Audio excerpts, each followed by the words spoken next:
There are no motivated sellers.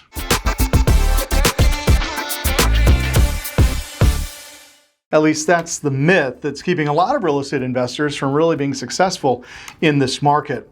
I want to share with you a strategy that most real estate investors have never even heard of.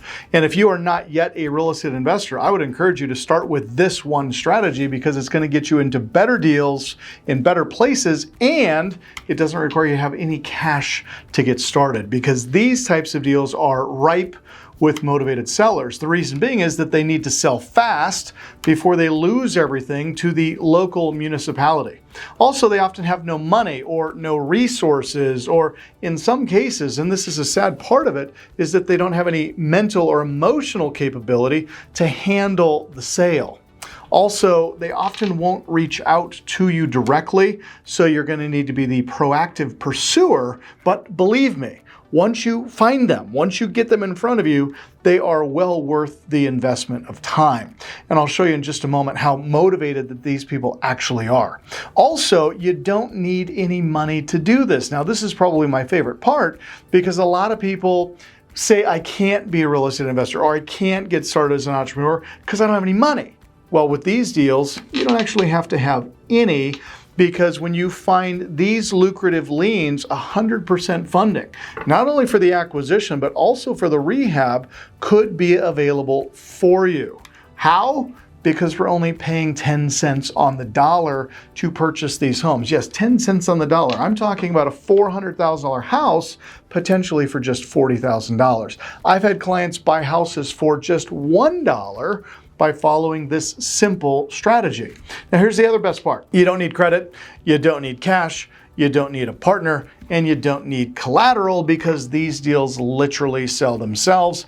And I'll show you that here in just a moment. But let's begin with, what is a lucrative lien? Well, this is how it starts, all right? A neighbor complains to the city or the local municipality about the condition of their neighbor's home.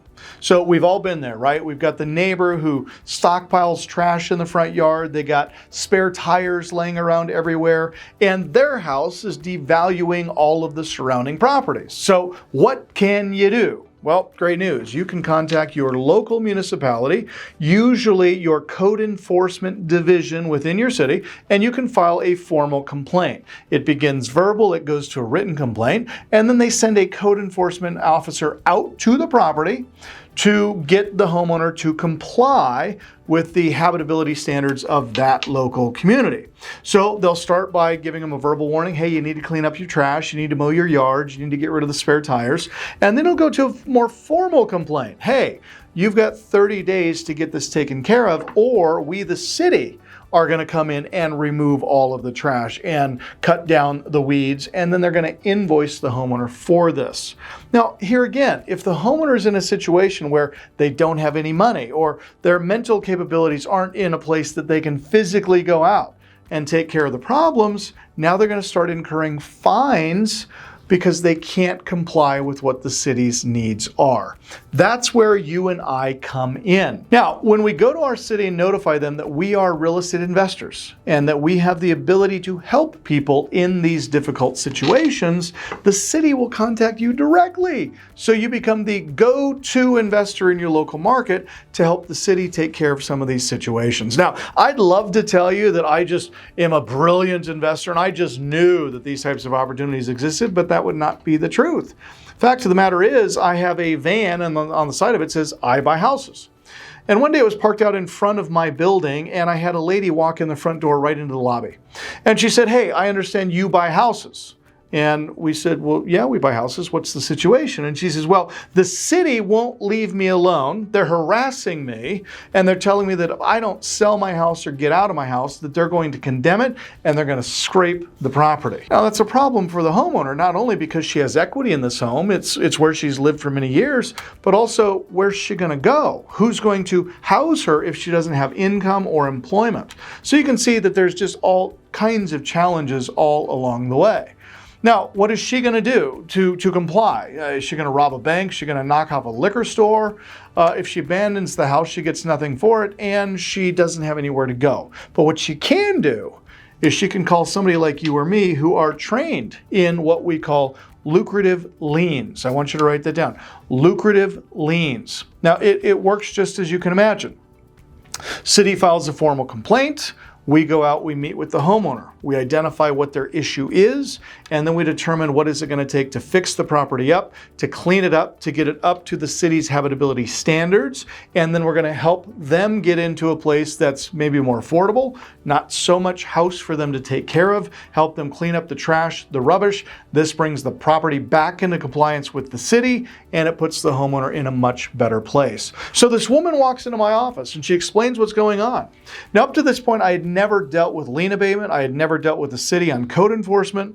And so I heard her story. I wrote everything down and I called the city and I said, hey, what's the deal? What are you doing with this lady?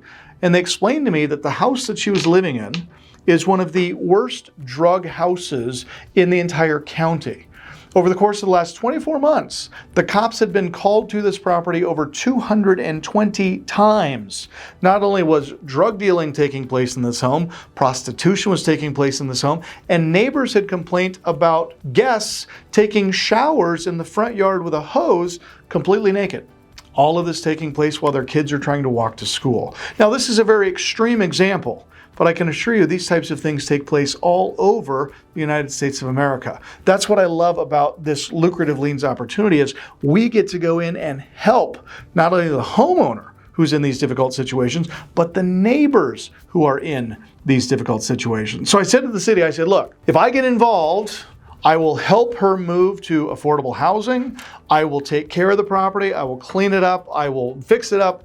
And I will make it look much nicer than it currently does. So the city gave me some time. So they stopped the notice that they were going to tear the house down. They stopped harassing the homeowner, and we were able to spend the next 6 months getting the property into a better state of condition.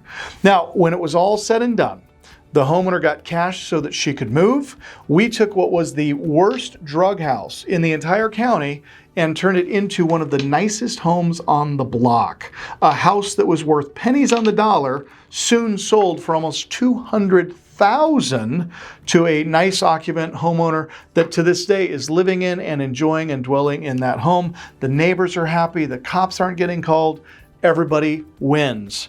And the best part is there are so few people doing these lucrative liens, which is why I strongly recommend and encourage that you get involved in this type of investment real estate. It's one of the most lucrative strategies that I have ever found in my career as a real estate investor. If you found this information helpful and you'd like more information on lucrative liens, just click the link below.